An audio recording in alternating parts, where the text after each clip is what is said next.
একটু নতুনত্ব রান্না যেমন খেতে ইচ্ছে করে, তেমনি পুরানো কিছু রান্নাও খেতে ইচ্ছা করে। যেমন এটা কিন্তু অনেক পুরানো একটা রান্না, আমার ঠাকুমার হাতের রান্না। তো এই রান্নাটাই কিন্তু আজকের আমি বানিয়ে নেব। তো বন্ধুরা, আজকের কিন্তু আমি কচু দিয়ে এই রান্নাটা বানাবো। আর দেখুন, বাকি কচুগুলো কেটে নিয়েছি, আর এই দুটো কচু কিন্তু আমি দেখিয়ে দিলাম। এরকম বড় বড় কচু বাবা বাজার থেকে কিনে এনেছিল। তো কচুগুলো ভালো করে কেটে নিয়েছি, ধুয়ে পরিষ্কার করে নেব। আর দেখুন, চিংড়ি মাছগুলো এত পরিমাণে পিঁপড়ে রেখেছিল যে মা হলুদ গুঁড়ো দিয়েছে, তারপরেও কিন্তু পিঁপড়ে লেগেই যাচ্ছে।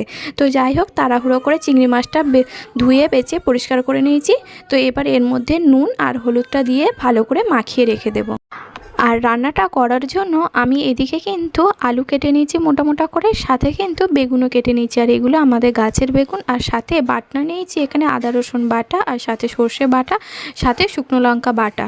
আর এদিকে কড়াইতে সর্ষের তেল দিয়ে দিলাম, তেলের মধ্যে কচুটা দিয়ে দিলাম। এবার কচুটা দিয়ে একটু নাড়াচাড়া করে নিতে হবে। আর কচুটা কেটে সঙ্গে সঙ্গে যদি না জলে দেওয়া হয়, তাই কচুটা একটু কালো মতো হয়ে গেছে। তো আপনারা কিছু মনে করবেন না, আপনারা কচুটা কেটেই সঙ্গে সঙ্গে জলে দিয়ে দেবেন। তো কচুটা তেলের মধ্যে দিয়ে তার মধ্যে নুন দিয়ে দিয়েছি, আর নুনটা দিয়ে একটু নাড়াচাড়া করে তারপর ঢাকনা দিয়ে ঢেকে দিয়েছি, যাতে কচুটা খুব ভালো করে সেদ্ধ হয়ে যায়। তারপর কচুর মধ্যে আমি দিয়ে দিলাম আলুটা দিয়েও একইভাবে কচু আর আলুটা ঢাকনা দিয়ে ঢেকে ঢেকে ভালো করে নাড়াচাড়া করে ভেজে নিতে হবে, তাহলে তরকারির স্বাদটা কিন্তু আরও সুন্দর হয়ে যাবে। তো দেখুন, ঢাকনা দিয়ে ঢেকে রান্না করে নিয়েছি। কচু আর আলুটা ভালো করে সেদ্ধ হয়ে যাওয়ার পর আমি নামিয়ে নিয়ে কড়াইতে আরও একটু সর্ষের তেল দিয়ে তেলের মধ্যে দিয়ে দিয়েছি এখানে ছাড়ানো চিংড়ি মাছগুলো কিন্তু পরিষ্কারভাবে পুরো ছাড়িয়ে নিতে হবে। একদম খোলা সমেত থাকলে তাহলে কিন্তু হবে না। আর দেখুন, চিংড়ি মাছটা একটু নাড়াচাড়া করে নিচ্ছি। আর চিংড়ি মাছ ভাজতে বেশি সময় তো লাগে না বন্ধুরা। তো চিংড়ি মাছটা একটু ভাজা হয়ে যেতেই তারপর দিয়ে আমি দিয়ে দিলাম আদা রসুন বাটা।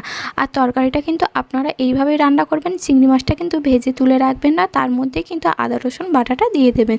দিয়ে এবার ভালো করে মশলাটা কষিয়ে নিতে হবে আদা রসুনটা, যাতে রসুনের কাঁচা গন্ধটা না থাকে। তো দেখুন, আদা রসুন বাটাটা ভালো করে কষানো হয়ে যেতে এর মধ্যে দিয়ে দিলাম হলুদ গুঁড়ো, আর শিলের বাটা যে ধোয়ার জলটা ছিল সেই জলটা একটু দিয়ে দিলাম। দিয়ে ভালো করে মশলাটা কষিয়ে নিলাম। তার মধ্যে এবার আমি দিয়ে দিলাম কিন্তু শুকনো লঙ্কা বাটা। তো তরকারিটা একটু ঝাল ঝাল করার জন্য একটু বেশি লঙ্কা আমি বাটা দিয়েছি, আপনারা আপনাদের পছন্দ মতো ঝালটা দেবেন। তারপরে আবারও একটু শিল ধোয়া জল দিয়ে দিলাম, দিয়ে ভালো করে মশলাটা কষিয়ে মশলা থেকে তেল ছেড়ে আসতে এর মধ্যে দিয়ে দিলাম বেগুনটা, দিয়ে চিংড়ি মাছের সাথে বেগুনটা ভালো করে কষিয়ে নিতে হবে। আর এমনি কথাই আছে, বেগুন আর চিংড়ি মাছ এই দুজনেই কিন্তু সর্বহাটের কাঁঠালি কলা, যেই তরকারিতে পড়ে তরকারির স্বাদ যেন অসাধারণ হয়ে যায়।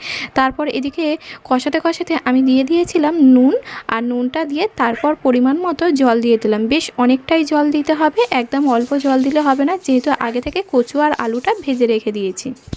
এই ঝোলের মধ্যে কচু আর আলুটা দিলে তখন আবার তরকারিটা একদম মাখা মাখা গাঢ় গাঢ় হয়ে যাবে। আর দেখুন বন্ধুরা, ঢাকনা দিয়ে ঢেকে দিলাম যাতে বেগুনটা খুব সহজে সেদ্ধ হয়ে যায়। তো তরকারিটা ফুটে উঠতে এর মধ্যে দিয়ে দিলাম ভেজে রাখা কচু আর আলুটা, দিয়ে ভালো করে নাড়াচাড়া করে ফুটিয়ে নামিয়ে নিলে কিন্তু তরকারিটা হয়ে যাবে।